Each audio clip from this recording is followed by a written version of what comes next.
So we're doing The Art of War by Sun Tzu. And I think the format we're going to do, because Jason, you kind of put it together like an outline of the entire book, chapter by chapter. You've read this several times. You've read it more than me. This is only my second reading. And you've also read in the original Chinese. So, it makes me even more interested to get your perspective. And, we can talk about differences between translation because, even some of the back and forth we've done so far, we've noticed that, there've been some pretty drastic differences between the English translation that I have, which is the Lionel Giles. And so were you working with the translation, or was this your own translation from the Chinese that you've been doing? Yeah, actually, I read many times, but read in original Chinese. It's okay. Ancient Chinese, which is different than today's Chinese. I have to say, Sun Tzu's writing is, even it's in ancient form, it's much easier than others like Dao De Jing or Zhuang Zi, or even much easier than Confucius' Analect. So that's a good part. Interesting. I didn't even think of that. It's probably like the equivalent of maybe like reading Old English or something for me, where you're kind of having to do that translation in your head because people don't speak that way. Is it that kind of thing? I would say it's even more difficult than Old English. Because like Old English, it's at least when we talk about Old English, I will call like Spencer's Quarry Queen, something like this. Okay. At that time, 16th century, it's not that difficult. Okay, but I think the Chinese ancient language is difficult. The big challenge is a lot of writing has no subject, so they just spell, and every Chinese character could be interpreted as noun, adjective, or verb. So that's also created a problem. So in my opinion, especially reading ancient Chinese texts, we will put who is the audience. I think that's important. Gotcha. Okay, so that's always like kind of upfront whenever you're reading. It'll say, this is who this is supposed to be addressed to, or who the reader is supposed to be. Yes. And this was something in this text that you taught me that I didn't realize, was that different chapters in The Art of War are addressed to different kind of personnel. So like, I believe I would say that probably that's my idea. Because I didn't see other commentary, even in Chinese commentary, talking about this. But of course, I'm not a scholar, so I don't read a lot commentary. That's true. So just based on my understanding, I see first the book is not really a big book, like dialogue.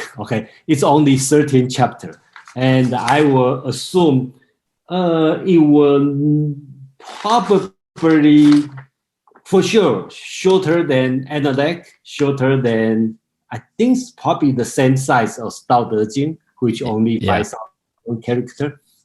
So I think it's probably about 2,000 characters. I assume. So awesome. Well, yeah. So maybe just before we dive into it chapter by chapter, we could say a little bit about Sun Tzu. So from my understanding, there was a historical person by the name of Sun Tzu around the time that this was written, but it's possible, or maybe even probable, that this wasn't written by one person. It might have been like the accumulation of several people or several ideas during that time, and then the credit was given to Sun Tzu. Is that right? It's possible, and the time is about 20. We can roughly assume it's about 2,300 years ago, and at that time we can, in China, we call it the warring state. That time, China is not a country. It's like 7 major countries. okay, and they fight each other. They try to unite, okay, or conquer the land. Okay, so. Gotcha. Cool. All right. So yeah, we can kind of keep that in mind as we're going through this. So that's the format. We'll go through chapter by chapter, and then after we get through that, we'll kind of maybe look at some key themes or patterns that emerged. But yeah, I'll hand it over to you. Let's start with chapter 1. Yeah, we can start with the chapter. I roughly separate this book, 13 chapters to 3 levels. Okay, and I will assume the first level, I call it the military philosophy. That's on the political stage. That's from chapter 1 to 4. And from chapter 5 to 8, I can see them as the second part. I consider them as military science. Okay, that's planning, and we can assume the audience is the commander-in-chief. Okay, so or secretary of defense.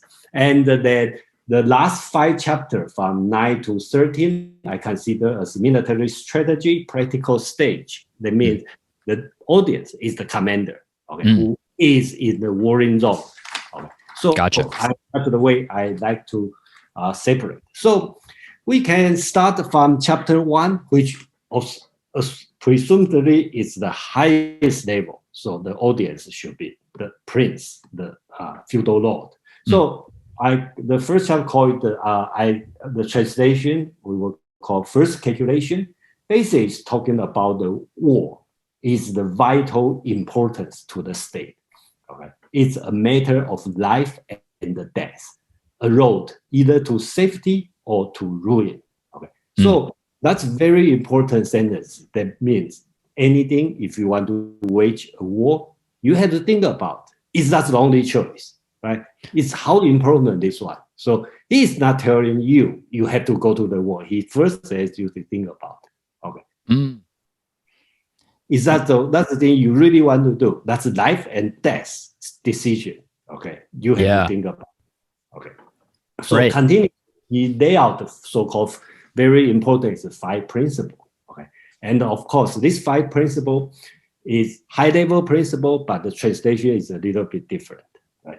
So, I just briefly talk about this 5 principle. Basically, it's so-called. The first one is so-called Tao. Okay, that everybody familiar with. If you have some context of Chinese philosophy, 100 schools, every school talking about they have their own Tao. Okay, so that's the Tao, and generally we translate it as the moral law. Okay, so we can the moral doesn't mean treat your parents good, be nice to your friend. Not this kind of moral. The moral means whether or not you want to go to the war. Okay, that's your decision. Okay, what's the purpose of the war? You want to conquer the land, okay, or you just want to revenge, or you want to rob their. You have no food, okay, you want to rob their food, or you are fighting for the water resources. What's the reason? What's the purpose? It's kind of your why, like why. Yeah, your why. Yeah, or I just angry, okay, because he killed my brother. So that's the reason, okay. So I think that's the Tao, second thing. The first thing. Second thing, so-called the heaven, or I think the proper translation should be sky. Okay, that means something during the time we cannot, we even don't know, okay, because we don't know it's going to rain or not raining. We don't know the weather. We're totally out of our control. That's the heaven, the sky. So is it all of the factors in a battle that are out of your control? So things you're saying, like things like the weather, things like nothing you can do on that. Okay. Yeah, if it's going to snow, it's going to snow. It's going to rain, it's going to rain. It's nothing you can do. But that's the thing important. Yeah. Right? So you cannot say I have the strongest army and I should win. No, because they have something on the sky. Right. It's an important factor. Number 3, but of course, that time has no high tech, and China is in the land, so there's no navy, no air force. So the army is the only thing we are talking about. So the land is also important, right? Number 3, because your land, you cannot change the land. If you're a river, you have a mountain, you have what kind of land? Desert, okay, any kind of forest. That's the land. but different than the sky. You can find a way to fully use it. So you will find out, and the last the stuff from chapter 9, okay, they start talking about the land, how to lay out your military, because based on the land, right? So that's different than the sky. Something you cannot change, but you know how to use it. Okay. Right. You can organize your army in certain ways depending on what terrain you're going through or what terrain you're on, or is that kind of I think the same thing happens if you read the Prince from the Machiavelli. Okay. They have one chapter called Art of War. Okay, so it's very similar, and that chapter Machiavelli talking about the king, the prince, needs to use your leisure time to do hunting. Okay, because you can not only exercise yourself, your skill, also get familiar with your land. Oh, interesting. So it's a very similar idea, because at that time in England, in Italy, and also in China, right? They all based on the land, and that's the most important. Even Italy has some navy, but Florence is close to the ocean. But they are fighting basically is fighting in the land. So that's what they are talking about. That's why land is so important. Okay. And number 3, right? And the number 4 is the commander. Talk about the people. That's the thing you can totally control, right? You consider the audience is the prince. Who you want to become the commander in chief? Let's talk about who is going to. That's because unlike Western culture, in Europe, usually the king, will get on the horseback and fight, right? So we know this, but in China, even during the early time, the Warring State, I never see in the historical book say which emperor or which king will get on the horseback and fighting. No, at least I don't see that. To me, that's smart. That's just smarter. Why would you want to put your guy who's calling the shots in the middle of the battle? Yeah, that's right. That's a difference. He should be in a bunker somewhere. Okay. So you have to choose your commander. So the commander is important. Okay, so that's number 4. Okay, so basically you can see the layout. You see, Tao is the highest purpose. Then from the something you cannot control, something you can fully use it. Then to the people you can deal with that. So you choose the right people. Okay, so that's the commander of the people. Okay, and the number 5. Okay, and I will call it the law or the method, the discipline, the military training. Basics is talking about your military system, your government, your structure, military structure. So that's the 5 things. Okay, in the very important chapter and the first one. So if I would suggest, if you don't have time to read the whole book, and you can just get familiar with these five principles, and which can be used in any place, not only in the military, in your business, in your school, in your education. I think that's all. Yeah, you're right. I mean, you could apply this to business too, and thinking about like, what is our business's Tao? Like, what is our why? What's our kind of mission statement? I don't know. Sky, I guess, would be all the factors outside of your control. What's happening in the economy, what's happening in the markets. Economy, what's the foreign competitor? That emerging technology come out, right? Yeah. And then land would be terrain. I mean, that could even be like, I don't know. Are we trying to sell? Are we trying to marketplace, right? Like, my marketplace in domestic or Southern California, if I do the, let's say, laundry service. Right. So I was thinking the same thing. I was like, are we trying to sell swim gear in Alaska? Like, what's our terrain? And then, commander, this would be what, like the boss or the manager who you want to hire, how to attract the talent, important. And then the number 5 would be the law, right? Or the method, right? Company structure, you will be flat, hierarchical, and upside down hierarchical, and whatever you want to bring the company culture. So that's very useful, in our daily life, and that's the 5 principles and have been taught in the ancient Chinese. There was one more thing I wanted to maybe bring up in chapter 1, which was there's this line in my translation. It's all warfare is based on deception. Yeah. Hence, when able to attack, we must seem unable. When using our forces, we must seem inactive. When we are near, we must make the enemy believe that we are away. When far away, we must make him believe we are near. Which we'll get to later, kind of the themes, but this was a theme that I saw come up a lot in this idea of kind of like misdirection.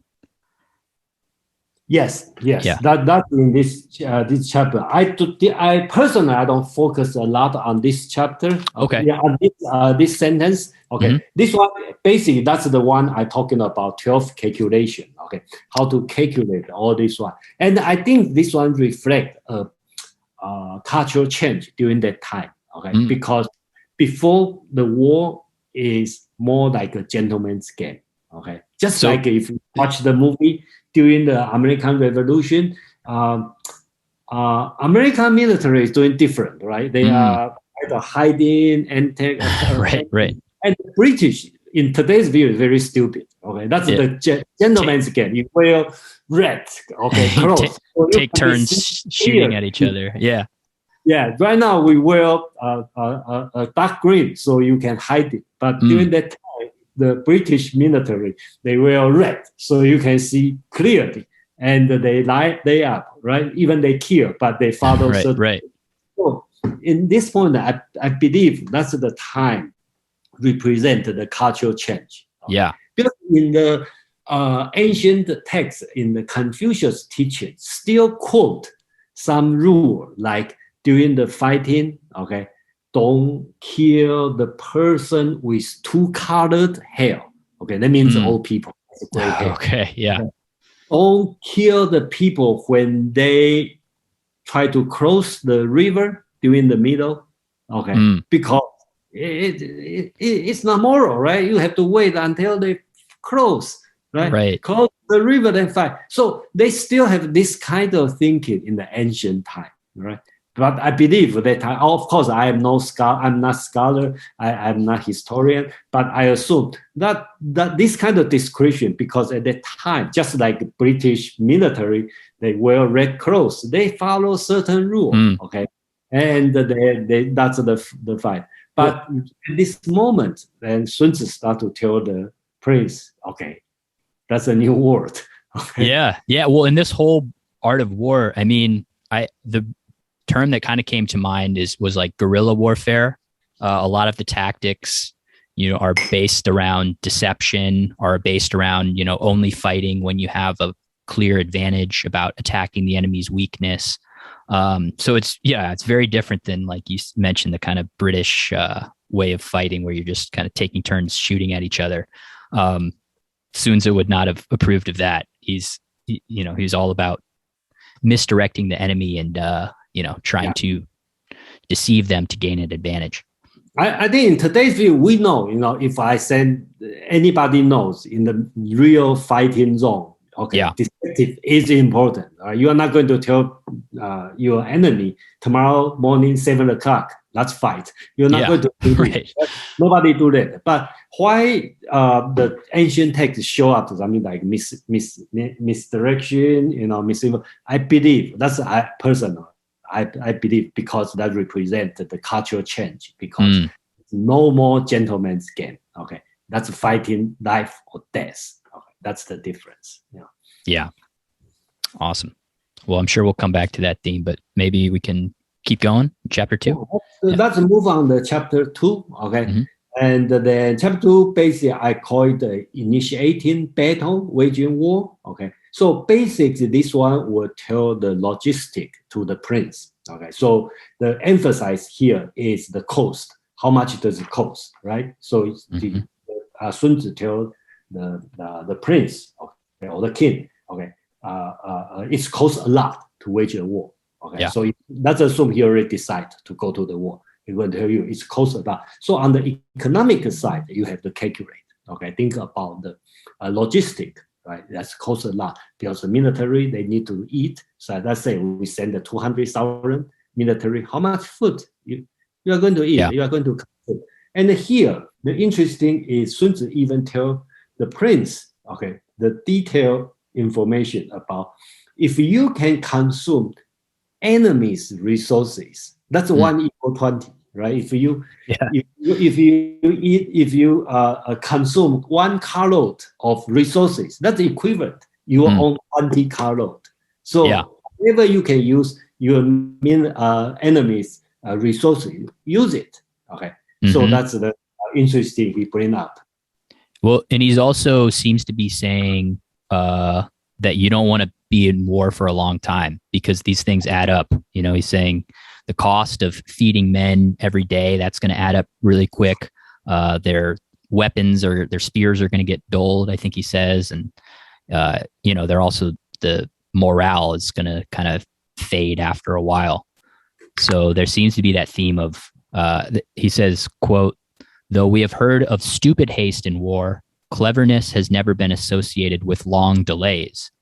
There is no instance of a country having been benefited from prolonged warfare." I think in general, I would say Sun Tzu, compared to the Western philosophy or Western thinking, if you want to compare, are more on the defense than attack. I think Western thinking are more on the attack, and Chinese thinking are more on the defense. And we will see, you know, later. Definitely. You will see, you know, it's more on the defense. Even in today's, when we control coronavirus, right?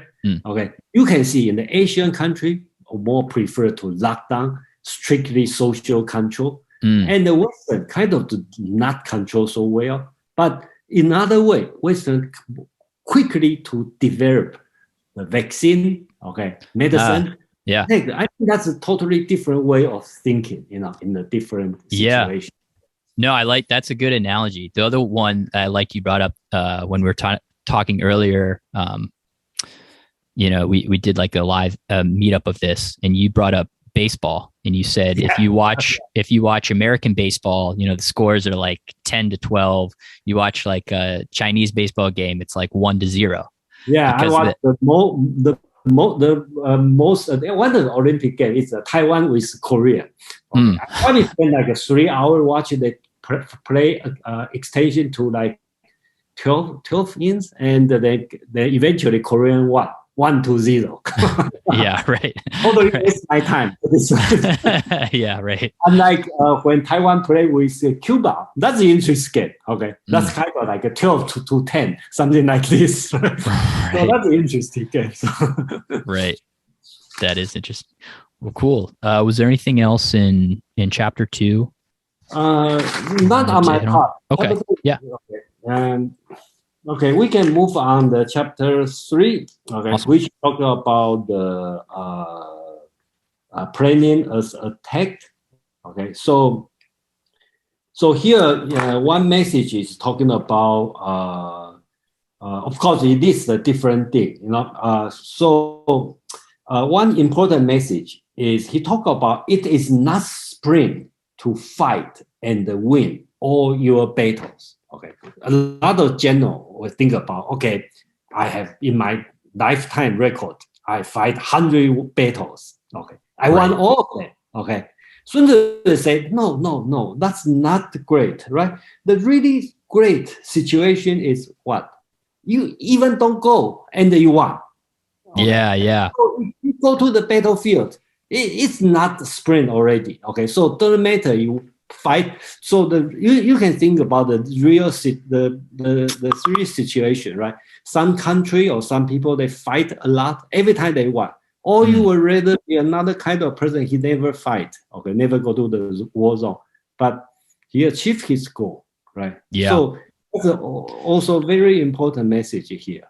That's a big principle. And that's one that I think probably applies to a lot of different things in life, that, you know, the goal is not to, you know, get what you want by fighting. Like that might be, you know, option 3 or something, but option 1 is, you know, you could a lot of times get what you want through other ways, you know, by, you know, making some kind of compromise or some win-win situation.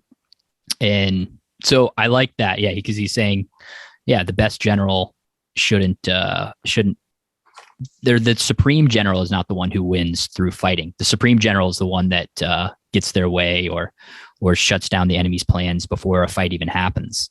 So it's kind of, from my understanding, it's kind of saying like fighting and winning is not your first, shouldn't be your first choice. Right? Yeah.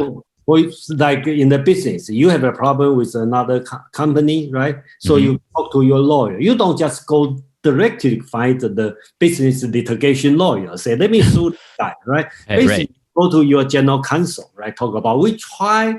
Okay, so if your company, you think about your company, you have the 100 litigation. Okay, I want 100 of them. Okay, that doesn't mean that you are doing great job. You should fire your general counsel, right? Yeah. Because why you are doing this way? The good general counsel probably never go to the litigation and have all the deal done. So I think that's a very, very important message here in this chapter. Yeah. Definitely. Well, and it's not efficient because Sun Tzu seems to be a lot about, like, he seems to be big on efficiency. And if you're always going to litigation, like you're expending all these costs on lawyers, like and same with battle, like war, as we just talked about, costs a lot of money. So if that's your go-to for resolving all of your problems, like it's just not efficient. There's more efficient ways of doing it. So like if you're working for the Fortune 500 company, you might have the litigation lawyer in your office, but you don't want your litigation lawyer, go to the courtroom every day, right? Yeah, right. Even he will win every lawsuit, but you still want to keep your litigation lawyer in the house, okay, without going to the court. That's probably the best way. Right, and he gives these 4 levels of attacking. Yeah. So number 1 is to block the enemy's plans. Number 2 is to prevent the junction allies of the enemy's forces. Number 3 is to attack the enemy's army in the field. And then number 4 is to besiege walled cities. And again, he kind of prioritized them in terms of like 1 is the best, 4 is the worst. So it's much better to block your enemy's plans than to try to attack your enemies when they're behind like a fortified wall, because you're going to lose a lot more men and resources. Even you won, you lost a lot. Right. Yeah. Even if exactly. You perfectly phrased it. Yeah. So if you think about win-win situation, they only can happen during on the first stage, right? Before they were doing something. Okay. Before something happened, you already can block it. Then that's the situation. Yeah. I love how you phrase that. Even if you won, you've lost. Even if you win that battle, you've lost a bunch of men and resources or whatever the specifics are. Yeah, and another important, if you won, but then next year you have another situation come out, then you have to draft your people one more time. Okay, so that's also another problem. Yeah. Yep. So we probably quickly can finish this one, and I just want to bring up the important message, which is in the common language in the Chinese conversation. We talk about. You have to know yourself and know your enemy and the other, okay, to win. Okay, so I think that's become a common. Do you mind if I read the quote from mine? It's hence the saying, if you know the enemy and know yourself, you need not fear the results of 100 battles. If you know yourself, but not the enemy, for every victory gained, you will also suffer a defeat. If you know neither the enemy nor yourself, you will succumb in every battle. Yes, and the first sentence actually is in the common saying in the Chinese dialect. Okay, when the parent tell the kids, and before the baseball game, and everything that's become a common sentence. You have to know yourself and know.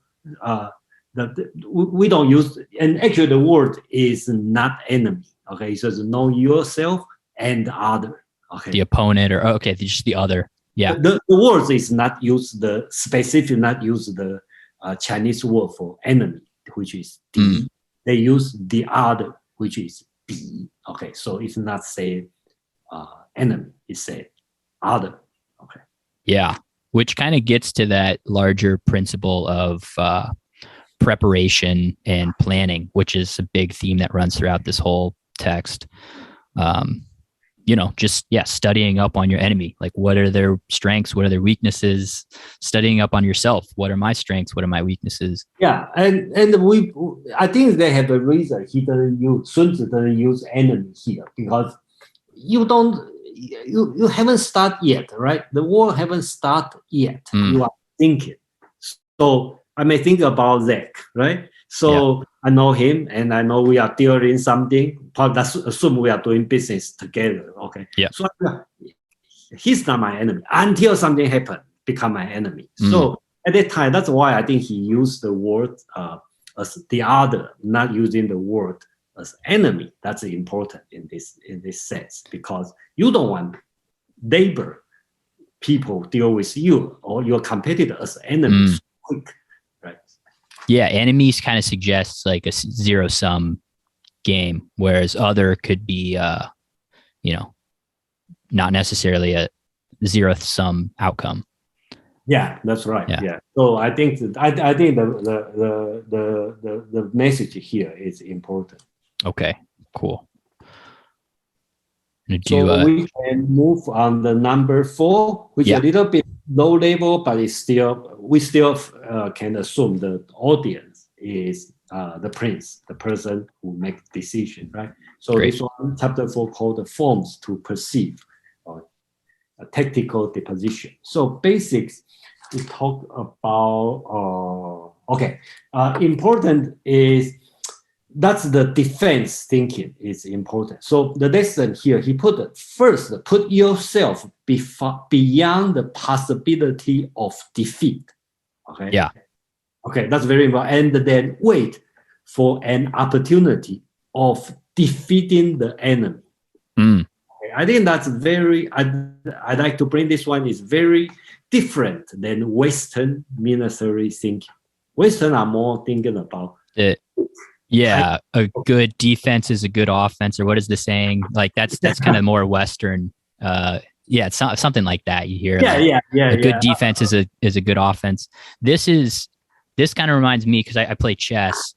There's some chess players like Karpov. He was more, his way of playing was to kind of do this. He would set up his pieces and make his moves in a way that basically he became impenetrable, and he would basically strangle his opponents and then wait for them to make a blunder, because he would basically take away any good move. And then the moment they made a blunder, then he would just exploit that, and eventually win the game. Yeah, so it seems very much like Sun Tzu is talking about here. Okay, right? Cool. He talked about make sure yourself beyond, that means impossible of defeat. There's no way you can do that. Totally protect myself and wait for the opportunity of defeating the enemy. When you make a blunder, then I'm going to quickly attack you. So the philosophy here is this: the defending you can totally control, right? But the winning, you protect yourself, you can winning is up to the enemy. Because you have a totally control your safety, but the winning you have no control. You have to wait until your enemy make mistake, then you can attack. So I think that's bring up the very different thinking. The quote, just to bring that home, is to secure ourselves against defeat lies in our own hands, but the opportunity of defeating the enemy is provided by the enemy himself. Yes, I think that's exactly, and the translation is very good. I think. Okay, cool. Catch the essence of this meaning. Yeah. Cool. And we also talk about the victorious strategy. Okay. The victorious strategy is you have to expect winning, then seek to fight. You don't seeking to fight and hope to win. Okay, so that's important, right? Because before you go to fight, you already know, you expect I'm going to win. Okay, the fighting is just exercise your plan because I'm doing it, I do everything. Then when I decide to go, that means the enemy already had a mistake. I just exercise my plan. Okay, I just say go, let's do it. So I already know I will. Not like second class general. You send the military out and say, I must fight. I fight to death. I want.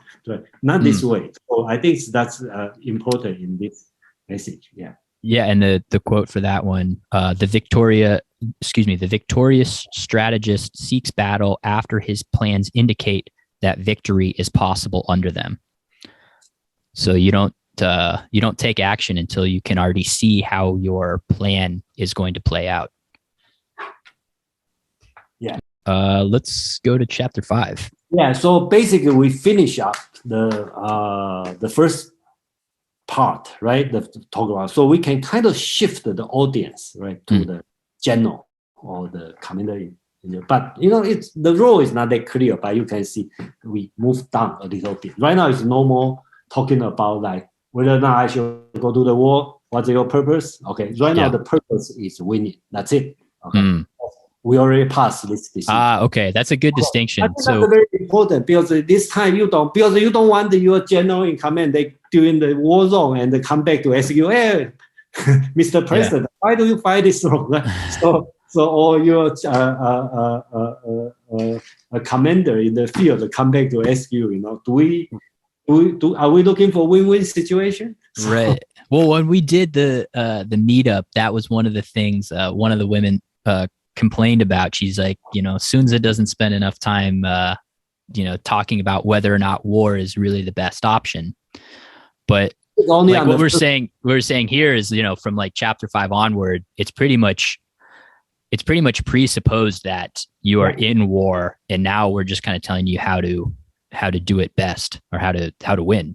If we go to number 5, I think that's the thing. One concept I like to introduce is so-called Chinese called "shi." Okay, "shi." Okay, so the translation is latent energy, potential, power, momentum, influence, tendency. Okay. So that's the words you talk about. Okay, you can imagine on the last chapter you talk about the water holding. Okay, hold that there. That's heaven, or in the Aristotelian's word is potential energy. Potential energy. Yeah, that's kind of what I was thinking. Yeah, kind of like this. So if you want to use a metaphor, will be used. I think it's in this text. It's like torrent which rolls stone along in the course. Okay, or like the bending of a crossbow. You bend the crossbow. How do you do it? A crossbow. Okay, and shooting the arrow, but you holding there. That's the so-called "shi." Okay, so this kind of concept is being used in here. Also in the legalism system, they talk about the emperor should have "shi." Okay. If you play the Go game, the Chinese chess game, okay, if you hire an Asian, including Korean, Japan, master to teach you, they will tell you, okay, for sure they will tell you "shi." Okay, that means when you play game, you have to lay out your goal, okay, in certain way, so you have your own "shi." Okay. Have the potentiality of winning. You have to hold this one. So, and is that just for my kind of clarification? Is that kind of like you're kind of working? So like how it might relate to terrain? You're kind of like working with the terrain rather than against it. Like like when he talks about you always want to be uphill of your opponent. Would that be working with Tzu or no? Is that a different concept? That's correct. So Chinese like to follow the "shi." Okay. So you don't do against that one. Just like you say, you have to. So "shi" doesn't mean yourself. Okay. They also remember we talk about the sky, we talk about the land, right? So you cannot just like all wishful thinking. Okay. Oh, I'm to build the strongest army. I have built my own muscle. I'm the strongest man in the world. You are not thinking about. You have to think about the whole overall situation, including something you cannot control, right? Okay. And know yourself, know your enemy, and then you have everything ready, and that's the readiness. Okay. Okay. Awesome. This is, I think, a much better term, because the English equivalent that I was thinking was maybe something like efficiency, like when we were talking about earlier about, you don't attack the enemy when they're behind fortified walls just because it's not efficient. But I think this captures it better. It's you're going against if you're attacking either an enemy who's uphill, if you're attacking an enemy behind fortified walls, you're kind of okay. Okay, we can move on the chapter 6, right? Great. Yeah. I like to Zach, can you read your translation on the title? How are you going to? How does I'd like to know? The title for 6 for me was Weak Points and Strong. Yeah. Okay. So that's another two concept in Chinese, so-called 虚实, right? So I think most of translation, I think, call weak point and the strong. Okay. So here he talk about you hide your weak and find out what's the weak point and the strong point. Avoid enemy's strong point. Take their weak point, and you have to hide your weak point and the strong point. So I like to use the different metaphor is egg and pebble, right? So instead of weak and because the Chinese word called 虚 and 实, which has no exact. 虚 means you can call weak, but you can call fake, you can call negative, you can call passive. 实 means solid, okay, real, okay, means honest, okay. Yeah. So I think the best way to, my opinion, the best way to translate is egg and the pebble. Okay. Could I take a crack out from last time of that's my understanding? So last time I talked about this. Yeah. The way I understood it, an egg and a pebble look pretty similar from the outside. So if you imagine, your army's wall is made up of both eggs and pebbles, and a good army would have eggs and pebbles alongside of each other, and the enemy wouldn't be able to tell which one's a pebble and which one's an egg. So that is kind of represents your strengths and weaknesses, your strengths being the pebbles, your eggs being the weaknesses. Yeah. And similarly, you're kind of looking at your opponent's eggs and pebbles, and you're trying to determine which one is an egg and which is a pebble, and, attack the eggs and, avoid the pebbles. Is that more or less? Yeah. That's exactly. I'm thinking, because I think that this one is egg and the pebble probably much better than weak point and. Right, because you don't know what your enemy's weak point is, or it look alike. Pebble and egg, they look alike, right? Because a good opponent does a good job of disguising their weaknesses as strengths, and vice versa. Yeah, even I'm very strong, I can destroy the pebble, but I still want to destroy the egg because save energy, right? Yeah, I can do it more efficiently, right?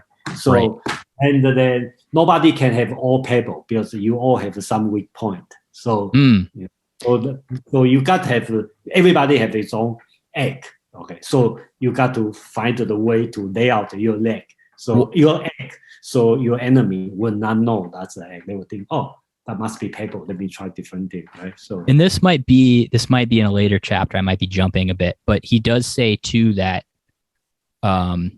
if you can, keep it a secret from your enemy where you're going to attack, then they are going to have to guard everywhere, and because they're not able to concentrate their forces, they're kind of having to protect themselves at every point. They're going to be weak all over. So I guess the goal is to try to make it so your enemy is very spread out. So they have just, a whole bunch of eggs, very few pebbles. Because when you spread out, you got to use a lot of egg. right? Yeah, Because right. you don't have so many. Let's assume you don't have so many pebbles. Okay, that's costly. Yeah. Yeah. So yeah, even in the real world, egg is costly. But Yeah. okay, Absolutely. move on. 7. Chapter 7. So basically, talk about 6. I call it ethos or characters. Okay, your military. Okay, your army need to be first speedy like the wind. Okay, Okay. you can imagine this here, the metaphor. Okay, Mm-hmm. compactness like the forest. Okay.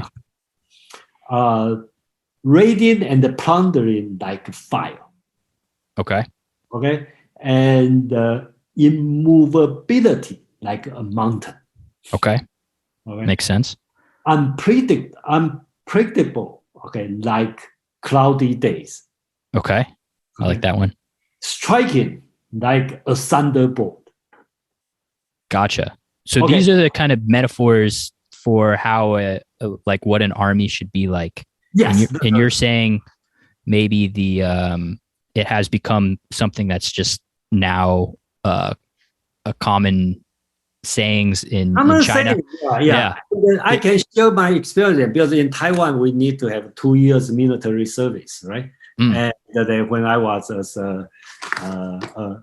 over there in the training as a cadet, okay, during the training there was 6 months training as a cadet. So the sergeant tell you is like you walk like wind, okay, stay like a pine tree, stand like a pine tree. Okay, yeah. Yeah, and sleep like a bow, like arrow bow. Or you have to be, even you sleep, you have to ready, jump up, right? That doesn't sound like very restful sleep. Yeah. Because you got to be ready to get up and go. That's kind of, so that's the metaphor we are using here. Okay? I was thinking when I was reading, I was thinking of Muhammad Ali, who used to say he floats like a butterfly, stings like a bee. Yeah, that's right. The boxer. Right. Yeah. It's kind of this kind of the thinking. But you can see Muhammad Ali is more on the moving side, right? Mm-hmm. He doesn't talk about the immobility, the stable side. Yeah, right? He's not like a mountain. Like a mountain, right? He's but these are more on the different way, right? And not only on the attack, it focus more on the stability, right? So you talk about like a mountain, right? Like a forest, like a pine tree. Okay, so yeah, that's the part it's talking about. I like that, kind of having those like different visual, those metaphors in there. Yeah, and then in more detail, and Sun Tzu talk about the art of warfare. They said ask you to think about that. They'll become much detail, right? So talk about 8 no's. Well, I can maybe read these. You said so. It's don't advance upwards. Don't attack enemy when their back is against hills. Don't follow the enemy when they simulate retreat. Don't attack enemy when their morale is high. Don't take the enemy's baits. Don't interfere with the army when they're returning home. Leave an outlet when you surround the enemy, and don't press the desperate enemy. So maybe to talk about a few of these, because some of them aren't super intuitive. Some people would say like, why wouldn't you want to surround an enemy, or why wouldn't you want to attack an enemy when their back is against the hill? Yeah, I think the last three is interesting, and they replace your thinking. Right. Yeah, so it's the same idea of why you wouldn't want to corner an animal, because they are going to attack you because they're basically fighting for their life.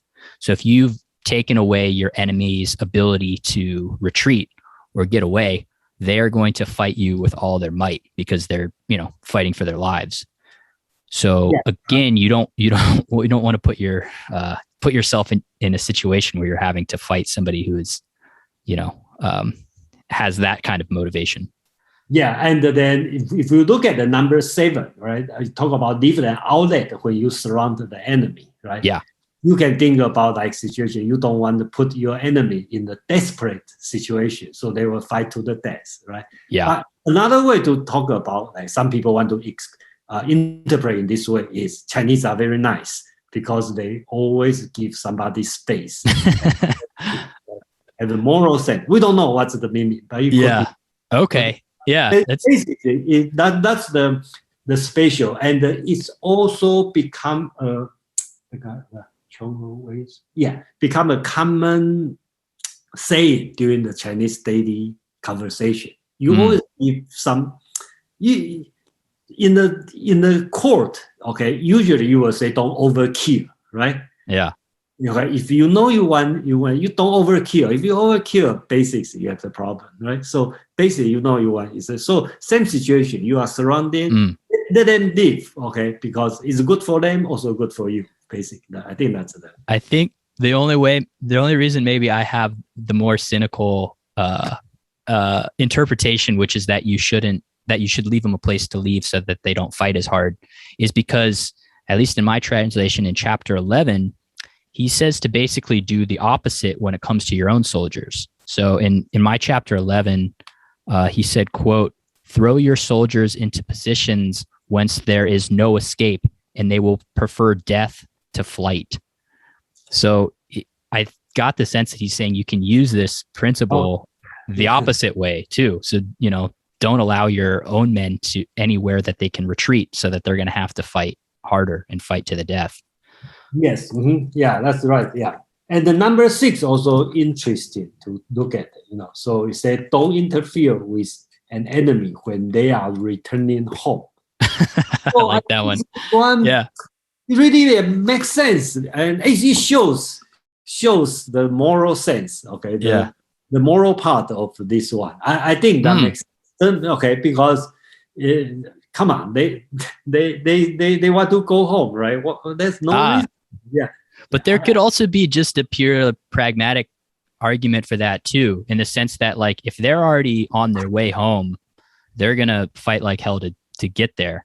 It's the same way if you're, I don't know, you're talking to your colleague on their way out the door on a Friday, and you're starting to, ask them about some work situation, like, they're not going to cooperate. Yeah, that's right. Because their mind's already on, like, the football game or whatever's going on later after work. Yeah, so I think the last 3 is very interesting to pay attention. You can have your own judgment, which one is what's the meaning. But actually, I think it's very interesting to take a deep look and think about why Sun Tzu talk about this. One other one I wanted to maybe highlight was number 3. Don't follow the enemy when they simulate retreat, which I think is similar to number 5, which is don't take enemy baits, which is if your enemy is looking like their retreats, like, it might be a trap. So, you kind of have to be cognizant that your enemy is also trying to trick you, and, what looks like an egg might be a pebble. Yeah, that's right. Yeah. Cool. You want to keep going? Chapter 8? Yeah, let's move on to chapter 8.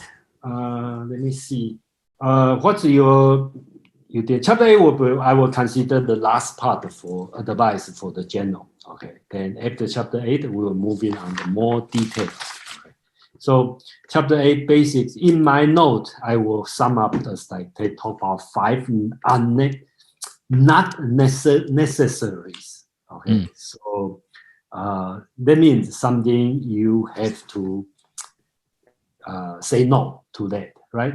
Yeah. Some road you do you have this translation number? I've got some road you don't follow, right?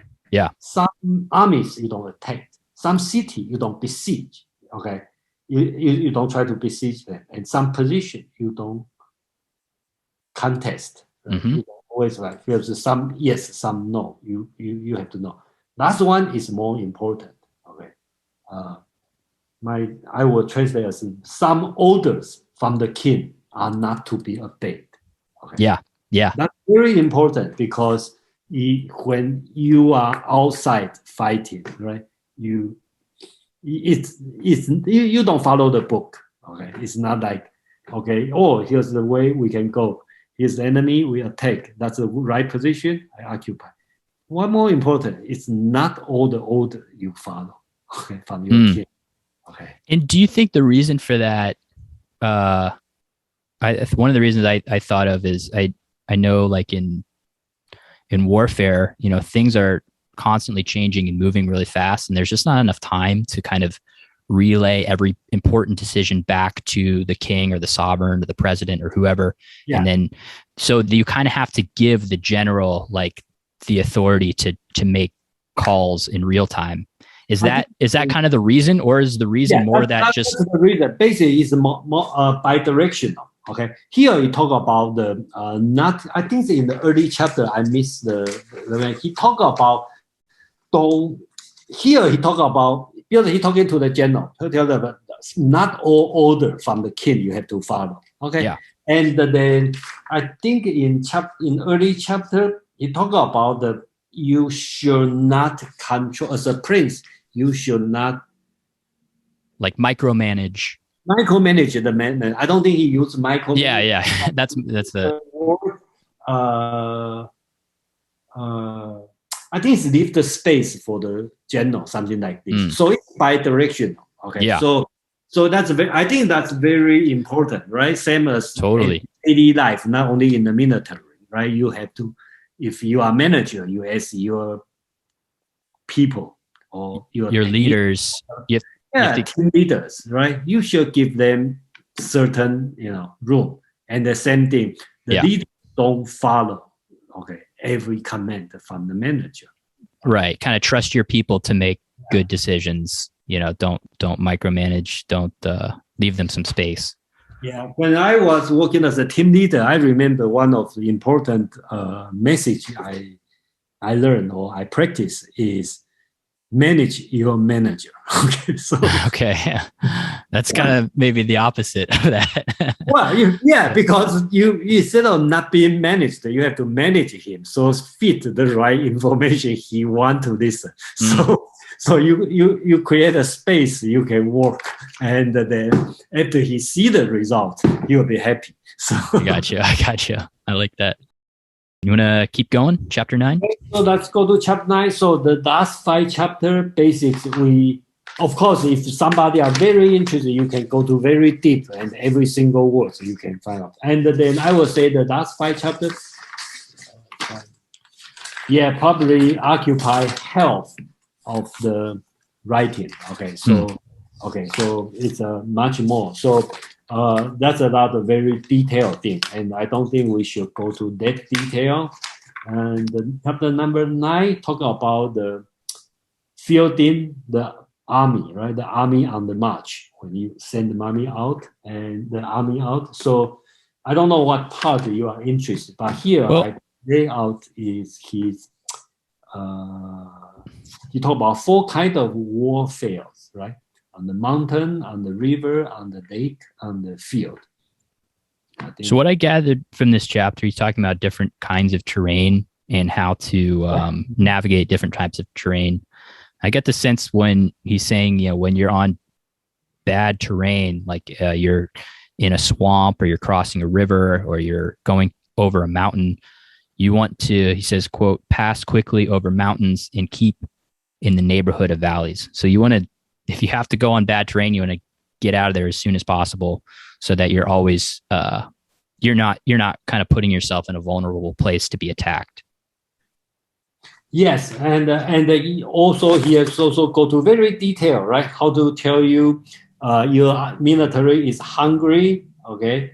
And how to tell, they are thirsty, they are tired.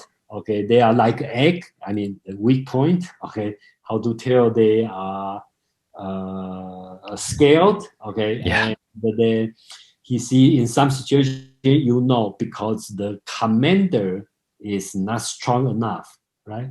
And then sometimes because the commander is too strong. So and what situation that means they are exhausted because they eat horse. They are exhausted, and then. So, and if people have rumor, keep talking about the secret. They talk about 20 different signs on the situation. So that's a very detailed. So if you are interested, you probably can bring any translation. So we probably don't need to get too much into like the specifics of eating horse and all of these specifics. But one of the things that's maybe a little more universal, I wanted to read this quote at the end of the chapter. He says, quote, if soldiers are punished before they have grown attached to you, they will not prove submissive. And then he says, if when the soldiers have become attached to you, punishments are not enforced, they will still be useless.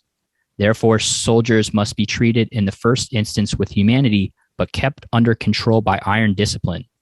This is one of the certain roads to victory. Yeah, that's very good sentence. Yeah. So, and he says somewhere else, not in that quote, that like basically if you don't enforce your rules, your soldiers will become like spoiled children and just be useless. They'll just walk all over you. Yeah, but if your soldier is not like your children, you don't discipline them, right? You don't discipline your neighbor's kids. Okay, you only discipline your kids. Okay. Sure. Yeah. I think that's the line we have to make it clear, right? So here, absolutely, the first sentence, if you the commander and remember here we are already talk about the commander, okay? The commander and the soldier, okay? If your relation you just new here, they don't feel the belonging, okay? Yeah, they have to feel attached. Yeah, that's the problem, right? Yeah. If they belong like a family, you don't discipline them. That's another problem. You are, and I think that that rule is very, very true, right? And it's very useful in the any situation in today, right? In the business, in the family, in the company, right? That's all. Right. Your like employees have to respect you and be attached to you in some way, or at least want to trust you and want to do what you say.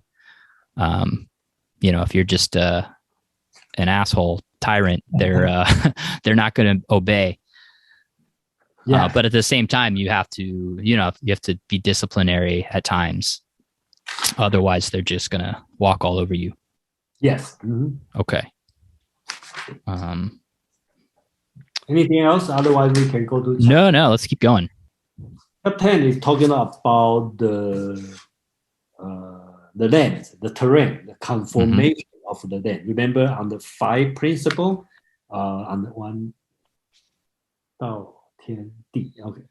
Again, the third one talk about the land. Here is talking about. So again, this one is a long chapter, and then another category.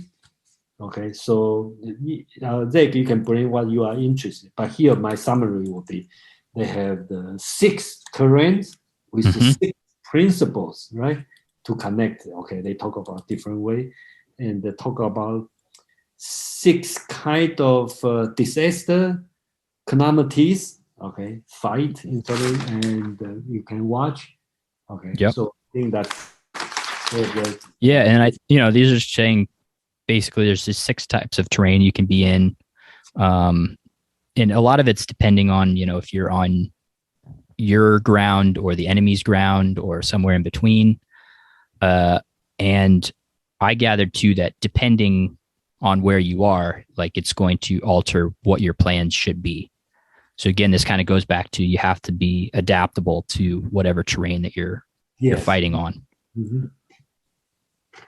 So and they talk about 6 different kind of, I think it's a calamity, right? Different sign, okay. So but I personally I'm more interested on the last 3 or the last 2 paragraphs, right? Talk about the general. Talk about the general, right? And here you talk about the general who advances without coveting fame or retreat without fearing disgrace. Okay, I think that's important. That when you send commander to out, right, you make sure. This is saying he should not covet fame, and should not. Okay, right. Okay, yeah. Imagine who advance without, okay, coveting fame or without retreat without fearing disgrace. I think this is really more. Chinese way, because you talk about Chinese, like ancient China, like you use negative. Okay. So, right. Okay, so I think we got the message, right? So winning is the only thing, not your fan. Okay. When you need to retreat, you retreat. You should not worry. Yeah. Asian. Yeah. Okay. Okay. Awesome. So, Maybe keep going. Chapter 11. 11, okay. Chapter 11 is very long. I think that's the longest one, okay. So but the name is 9 kinds of ground. See, right now it's talking about ground. So here, they talk about different kind of ground, right? Dispersive ground, for easy ground, contentious ground, open ground, ground with intersection, serious ground, difficult ground, the desperate ground, this different kind of ground and different strategy to fight. Okay. And one thing I'd like to talk about here is the snake. Okay. I don't know, do you yes, I didn't quite grasp this. So I'm curious about this. What is the snake military formation? Okay, because ancient Chinese, probably even to the 10th century before, during the time before Genghis Khan invaded China or occupied, okay, during that time still use the same way, okay, because based on the land, right? So the strategy you have to use is the formation, okay, of you put the I think same as in the Alexander the Great. He's also good to lay out where you put the cavalry, where you put your weapon, how to lay out. So I think this chapter basically spend a lot of time, a lot of text. That's why the Sun Tzu lay out the nine different ground, right? And then in this and a different way to lay out your military. Of course, it's not applicable for today's situation, but bring up the snake, okay, because it talks about one formation, right? You lay out like a snake, right? Like a long snake, they call what's the name? Ran, right? The name they give the name of the snake. Okay, so like a long snake, you attack the head, the tail will attack you. You attack the tail, the head will attack you. Okay. The middle, then both will attack you. So basically, it's metaphor talk about the snake. So I don't know how applicable for today's case, but to me, it's interesting to know, okay, the ancient culture, okay, because the way they do it and the way they thinking is layout. You can imagine you have, let's say you have a 10,000, so you lay out in the long way for certain situation, okay? Yeah. Okay, and then because you have the long defense, okay? So if enemy attack on this side will go to help to defend it. If on the middle, so it kind of, you can imagine that's one of the strategy, Sun Tzu is teaching. Nice. Yeah. So you kind of have a plan for how your soldiers are going to react no matter where the enemy attacks. Yes, that's right. That's one of it. And you say, is that really work or not work? I don't know, but I know the Mongolian Genghis Khan come to China. We'll have to, right. They just run through. So we would need like a couple 100,000 people to run that experiment now.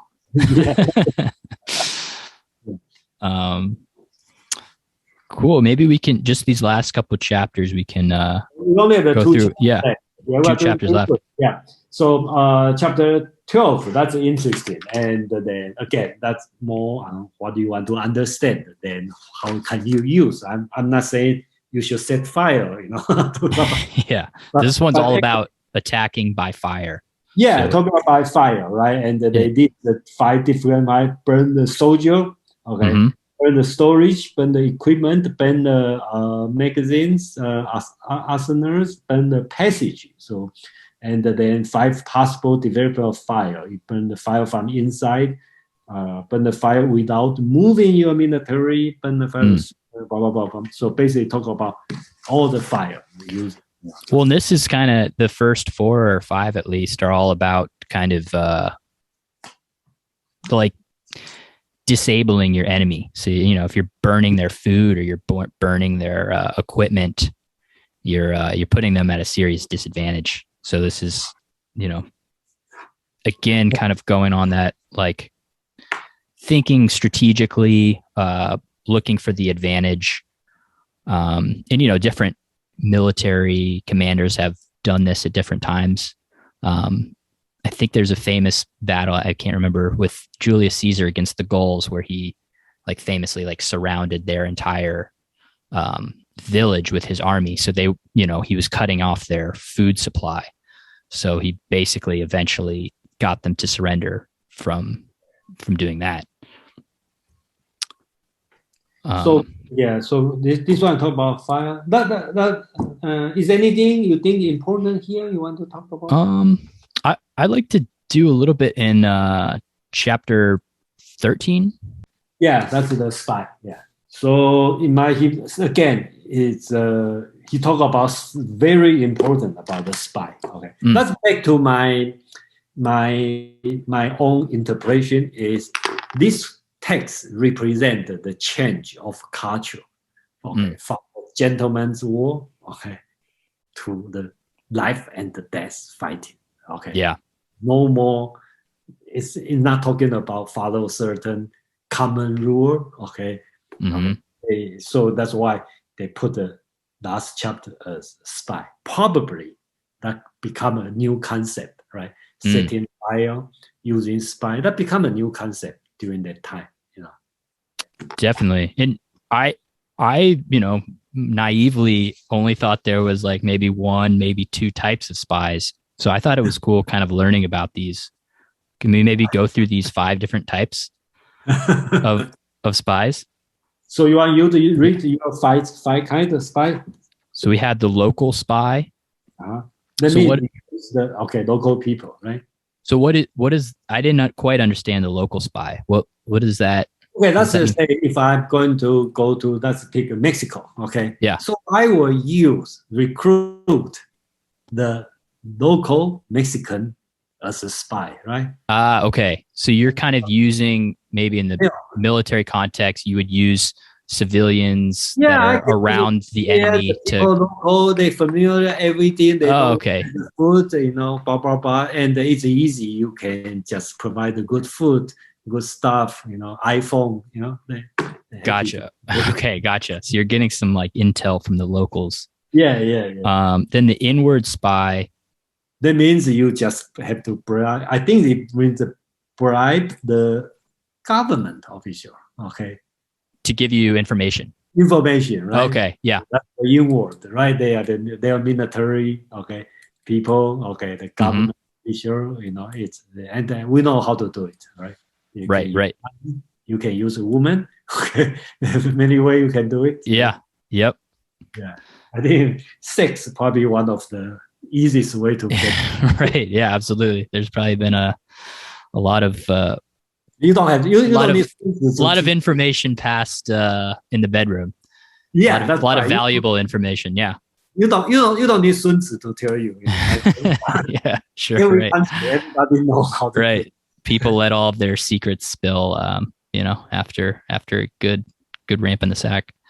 And then we have double agent. So this is the converted spy. So I understood this is like if you were to capture your enemy's spies and maybe, I don't know, torture them or bribe them. No, just bribe them. Okay.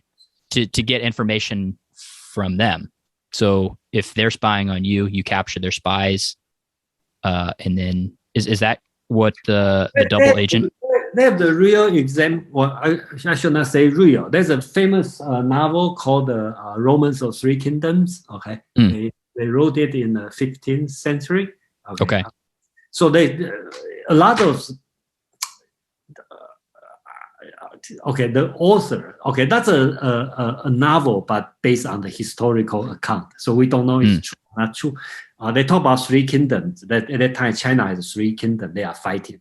So there's a lot of strategy being used here. So one example for this is, let's say A and B. Okay, I'm in B. Or let's say Z and Jason. Okay, you send a spy, come here, right? And being caught. Okay. Yeah. So I just start to punish him. Tie him up.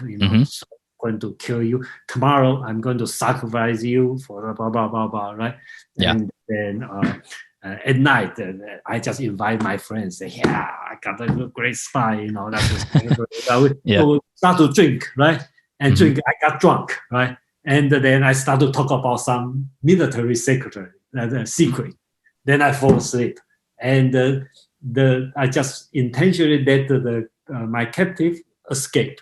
So he went back to your country, and told you, okay, I find it. Jason said this, but which is wrong information.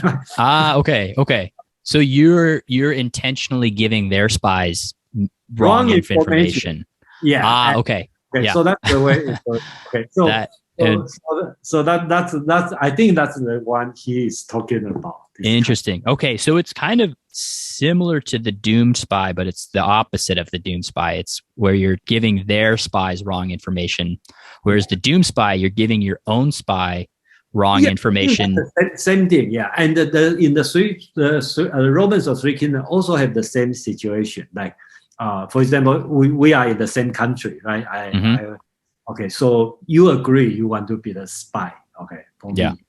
So you will go to, let's say, Mexico, okay, to send the wrong information, okay. But I want to make sure they believe you, right? So just find a case, you do something wrong, I just punish you, beat you up, and straight I'm going to kill you and also kill your whole family and put them in jail. And at night you just escape, right? And they have a spy here, okay. So they know I punish you severely and I'm going to kill you and also your family. So you escape. So they have no reason to suspect you as a spy. So you start to give the wrong information to them. Okay. So gotcha. So you need to have a lot of sacrifice. Wow. So there's a lot of things. I don't know if historical correct or not, but basically that's kept in the book. Okay, so-called. It's interesting. I mean, I think me and maybe most people just think when we think of spies, we think of like James Bond, just like the traditional. This is a person who's undercover, maybe pretending to be somebody they're not, who's getting information. But this gets into like all kinds of different levels of. Yeah. So this strategy that builds to the end, we can kind of just sum up, everything. So this one is the Sun Tzu's Art of Military, right? When you read this one, I think the name of Art of War is kind of romanticized, right? It's not really art, but in Chinese name, it's not art. Okay, Chinese name calls the method of military method. Okay. Military methed. Okay. Yeah, I guess that name doesn't sell as many books at Barnes and Noble or something. But it's maybe more accurate. Okay. Try to sell the book better, so that's why I do this one. And a lot of things has been summarized as so-called 36 stratagems. Okay. So that's also become a common saying in Chinese daily conversation. Okay. Yeah. Well, not necessarily tied to military, but basically it's all related. Okay, so the whole message you will see from the very high principle military philosophy to the very end, the very detail. Then with the most important thing is the spy. Okay. Gotcha. It's cool. I'm actually reading Machiavelli's The Art of War right now. Reading his Art of War. It's a dialogue, right? It's a dialogue. It kind of writes it as like a Socratic dialogue, but it's interesting because it's formatted kind of the opposite, where Machiavelli starts with like very specific strategy and where to put soldiers in battle and all of these things, and then at the end he kind of talks about like the high level, general principles and philosophy to follow. So it's kind of like the inverse of this book. That's a typical situation, right? In Western, you talk about your first name, then talk about your family name, right? And in Asia, you talk about your family name, then talk about your. That's an interesting observation. Yeah. Same as address, you will say 2255 Franklin Street, okay, right? And the state, the city, the state, right? Then USA, right? And so in Asia, you will do it the opposite way. You talk about a New York City, a New York State, New York City, 54th Street, 224, number 224, second floor, Okay. So the West moves from micro to macro. Maybe Because the East moves from macro to micro. because the Western are more individualism. So you think about yourself first, then you go up, right? And the Asian or called Eastern are more collectivism. So you think about the big picture, then you going down. So that also affects the way I read. Yeah. Okay? Because you will be hard for me to read Machiavelli's Art of War, because it will become like I need to know the big picture, okay, before I read the detail. So yeah, okay, so I'm not sure. That's the way I explain to people. I kind of think about, am I doing the right thing? Because that's the way I'm thinking. You may not think this way. You probably want to know. No, I think I probably think the opposite, because I grew up, and you read like a personal essay or something like that written in America. Most of them are a person telling their like individual story or their experience, and then the last couple paragraphs they're saying like the macro big, this is how it applies to everybody, this is how it applies to this and that. So I think I'm much more kind of conditioned to think along those lines. Yeah, so like this Sun Tzu, right? If they reverse the order, this is the opposite. Yeah. Help you. No, understand. If you just read the chapter 13 and eventually you read the chapter 1, right? Well, it also kind of, if you're reading this as a general and you're reading it in this order, by the time you get to the specifics, you know exactly why you're doing that, because you've already gotten the kind of macro general principles behind it. So that makes more sense to me. Whereas if, you're a general reading Machiavelli, you might be like, yeah, I don't know about this, this, and that. These specifics seem a little weird. And it wouldn't be till the end where you're actually like, oh, this is why he decided to line up the men in this formation. Yeah, so I actually there's no which way is right or wrong, but I'm sure if you change the order, right, you probably will get a totally different lesson from this book. That's put it so. Yeah, no, absolutely. Yeah, so I but at least the book, at least in the I don't know what the original thing who make this order, I have no idea. But basically, at least if you talk about this book, basically it's ordered in this way, and then. I read it as from the high level to low level, from big picture to small picture. Okay. Yeah, I think that's a good book. I'm glad I read it with you, and we were able to do this too, because you put a lot of emphasis on the order and which chapter and who it's being addressed to, whereas I think, again, it's probably my own like Western bias. One of the things I tend to do when I read is to kind of look for these themes and then say like, oh, this thing he was talking about in chapter 1 also relates to what he's talking about in chapter 11. And oh, this theme, but that might be, at least for this text, maybe not the best way to approach it. Yeah, I have to agree with you. It's not a good way to approach it, but your way can probably work for if you read in the Tao Te Ching, okay, the Tao is a text, or reading the Confucius Analects, right? Because the order is, at least in my point of view, not that important. So you can read this one, talk about how to treat your parent, and it's referred to another one, right? When your parents die, what you have to do, okay? And that's referring to another one about the treating your kids just like you blah blah blah. It's all related, right? So you can jump around. But this one, I think, who is the audience is very important. So. Gotcha. Cool. Well, Jason, thanks so much for doing this and putting the time in. Yeah, thank you. Yeah, that's great. I always feel like explain this ancient Chinese or old Chinese thinking to Western, okay? And actually, I don't know how much you learn, you benefit. By this, I think I always feel like I benefit a lot. Thanks for listening to Unpacking Ideas. If you enjoyed the episode, please scroll down and write us a review or give us a rating. I know that takes a little bit of effort, but it really helps with the algorithm so that more people can discover the show.